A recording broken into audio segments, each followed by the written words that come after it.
One thing I realize about Jesus is that he consistently goes out of his way to teach us the reason and the purpose that he was here. Right here it says this in Matthew 18, verse right here. Look at this, guys. Verse 15. If your brother sins against you, go tell him his fault between you and him alone. Basically going out of your way to confront someone in love.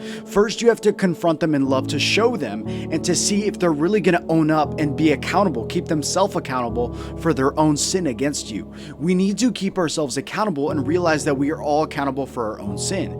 We are obligated to be confronted and to also confront others for things that they have done wrong to us.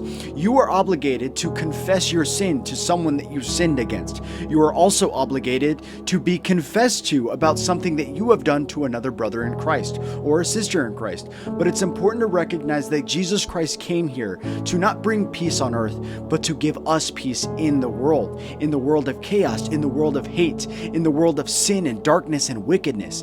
He wanted us to have the power that rose Jesus from the dead. And that power that lives inside of Jesus, that power that rose Jesus from the dead, that power lives inside of us today.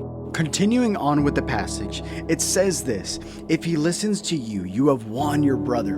Basically saying, it's not the fact that we have to convince other people that they need to be forgiven. We don't have to convince other people that they have sinned against us. But if we go out of our way to show other people that they have wronged us, then we have done our part. Then we have done our way of confronting them for something that they did wrong to us.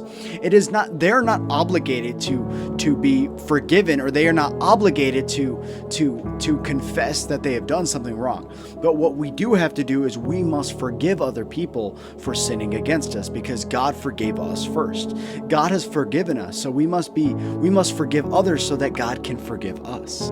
Verse 16, it says this: but if he won't listen, take one or two others with you, so that by the testimony of 2 or 3 witnesses, every fact may be established. So if 2 or more people basically have established and have declared this truth, and if you have 2 or 3 more other people declaring in truth that this actually happened, basically giving you a sense of reassurance and giving you a little bit of certainty to come up to someone, and if they confess and if they really are the one who sinned against you, you have 2 or 3 other people who can attest for you and who can prove you right and who can show you that you were the one that was sinned against.